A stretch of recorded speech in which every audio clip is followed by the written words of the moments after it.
Bismillahirrahmanirrahim. Assalamualaikum warahmatullahi wabarakatuh. Alhamdulillah, alhamdulillah bini'amatihi tatimmus shalihat wa birahmatihi tukammilul hasanat. Wa usallimu wa usallimu ala sayyidina wa habibina wa syafi'ina Muhammad wa ala alihi wa sahbihi ajma'in, amma ba'd. Yang kami hormati para pendiri, penggagas serta pengasuh pesantren Bait Al-Quran Pusat Studi Al-Quran. Yang kami hormati para ustadz dan ustadzah pesantren Pasca Tahfidz Bait Al-Quran, serta tak lupa teman-teman santri Bait Al-Quran angkatan 36 dan hadirin Masjid Bait Al-Quran yang insyaallah dirahmati Allah. Pertama-tama marilah kita panjatkan puja dan puji syukur kehadirat Allah Subhanahu wa taala, karena atas berkat limpahan nikmatnya kita dapat berkumpul dalam keadaan sehat di tempat yang penuh barokah ini.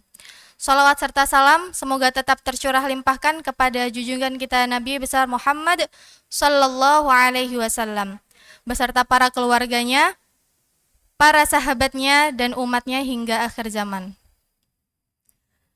Hadirin jamaah Masjid Bait Al-Quran yang dirahmati Allah, banyak sekali buku-buku yang ditulis yang memberikan motivasi, kemudian memberikan arahan kepada manusia bagaimana cara menjadi orang yang beruntung. Namun, definisi dari beruntung setiap orang itu berbeda-beda.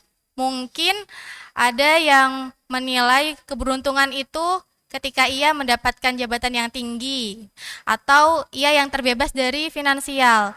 Kemudian mungkin apalagi teman-teman keberuntungan itu. Bisa mondok di sini juga keberuntungan ya. Oke. Nah, pertanyaannya kira-kira bagaimana Allah mendefinisikan keberuntungan itu sendiri? Nah, dari sini Allah menjawab dalam Quran surah Al-Baqarah ayat 5 yang berbunyi A'udzubillahi minasyaitonirrajim. Ulaika ala hudam min rabbihim wa ulaika humul muflihun. Mereka itulah yang berada di atas petunjuk dan mereka itulah orang-orang yang beruntung. Ini adalah definisi beruntung yang menurut Allah Subhanahu wa taala.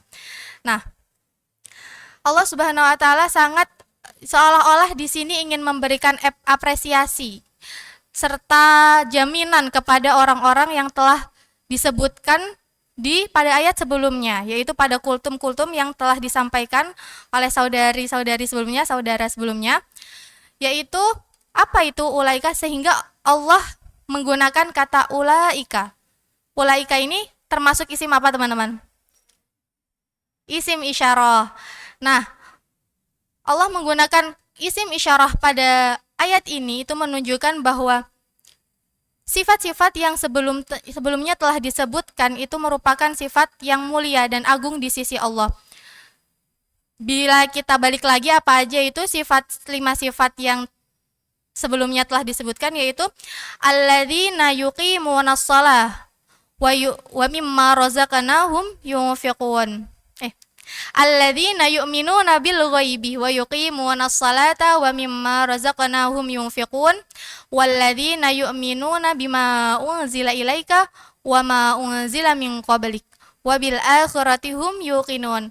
5 sifat tersebut ialah yang pertama iman kepada yang gaib, kemudian mendirikan salat, yang ketiga menafkahkan sebagian rezeki, kemudian iman kepada kitab yang diturunkan kepada Nabi Muhammad dan sebelum Nabi Muhammad, dan yang kelima adalah yakin terhadap hari akhir. Kemudian mengapa di sini Allah menggunakan kata ulaika, yaitu yang berarti mereka itulah. Di sini menggunakan isim isyarah, teman-teman. Bukan cuman mereka beruntung gitu, tapi mereka itulah gitu.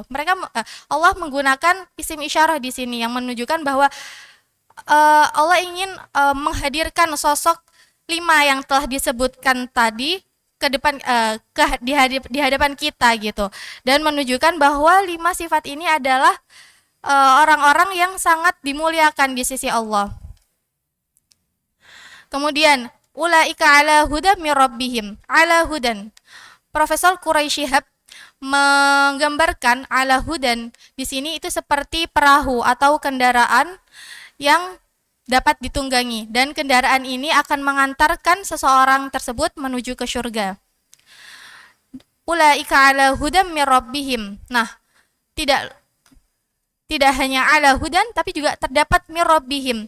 Jadi, ketika kita merasakan sebuah adanya petunjuk dari Allah Subhanahu wa taala, misalkan kita diberikan kecerdasan dalam memahami suatu ilmu, kemudian diberikan suatu kedudukan misalkan, itu tidak lain adalah merupakan bentuk rahmat dan kasih sayang dari Allah Subhanahu wa taala. Nah, kemudian ketika kita menelisik lagi 5 sifat yang sebelumnya disebutkan, ya, itu merupakan amalan-amalan yang tidak mudah sebenarnya untuk dilakukan, apalagi diistiqomahkan gitu. Karena amalan-amalan tersebut mengandung amalan hati, amalan fisik, kemudian amalan percaya kepada hari akhir gitu ya. Itu semua tidak mudah, namun barang siapa yang mampu melakukan amalan-amalan tersebut, maka Allah memberikan jaminan dan apresiasi, yaitu mereka akan dimudahkan dalam setiap urusannya, dan Allah akan meliputi dalam setiap titihan aktivitasnya, seperti itu. Nah, maka kata takwa ini di dalam Al-Quran pantas sekali dalam Al-Quran ini didekatkan dengan suatu keistimewaan, yaitu terdapat dalam Quran surah At-Talaq yang berbunyi wa may yattaqillaha yaj'al lahu makhraja. Wa may yattaqillaha, barang siapa yang bertakwa, itu yaj'al lahu makhraja, akan dijadikan jalan keluar. Kemudian wa yarzuquhu min haitsu la yahtasib, dan diberikan rezeki yang tidak disangka-sangka. Jadi kata takwa di sini selalu dilekatkan oleh Allah itu dengan suatu keistimewaan, suatu jaminan gitu ya. Nah, kemudian misalkan di ayat lain Al-Baqarah, Quran surah surah kedua ayat 282 yang berbunyi wattaqullah wa yu'allimukumullah, dan bertakwalah maka Allah akan memberikan pengajaran kepadamu. Setiap kata takwa yang disebutkan Allah dalam Al-Quran itu pasti akan diikuti oleh suatu apresiasi gitu dari Allah. Nah, intinya kesimpulannya bahwa ketika kita menginginkan sebuah kesuksesan, keberuntungan, kebahagiaan, kelapangan rezeki, semuanya itu dikemas dalam kata takwa. Kita harus meningkatkan ketakwaan kita terhadap Allah Subhanahu wa taala. Jika Allah ingin meminta kita untuk meningkatkan ketakwaan, itu berarti tandanya kita akan naik ke level yang dimuliakan oleh Allah Subhanahu wa taala, naik kepada tingkat yang lebih tinggi derajatnya. Kemudian ketika kita misalnya sering sekali berdoa untuk dimintakan kemudahan, Allah pasti akan memberikan jalan melalui kriteria-kriteria yang telah disebutkan di dalam Al-Quran. Namun pertanyaannya, apakah kita mau menjemput jalan tersebut atau mencari kunci dari pintu-pintu yang telah Allah berikan tersebut?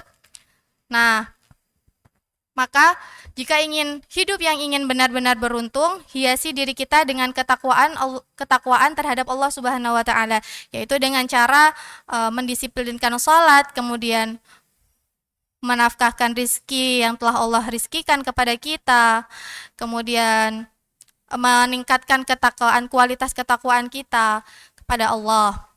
Nah, akhir kata, semoga kita dapat tergolong menjadi yang difirmankan Allah dalam Al-Baqarah surat kelima ini, yaitu menjadi orang yang beruntung dan menjadi orang yang muflihun, yang beruntung.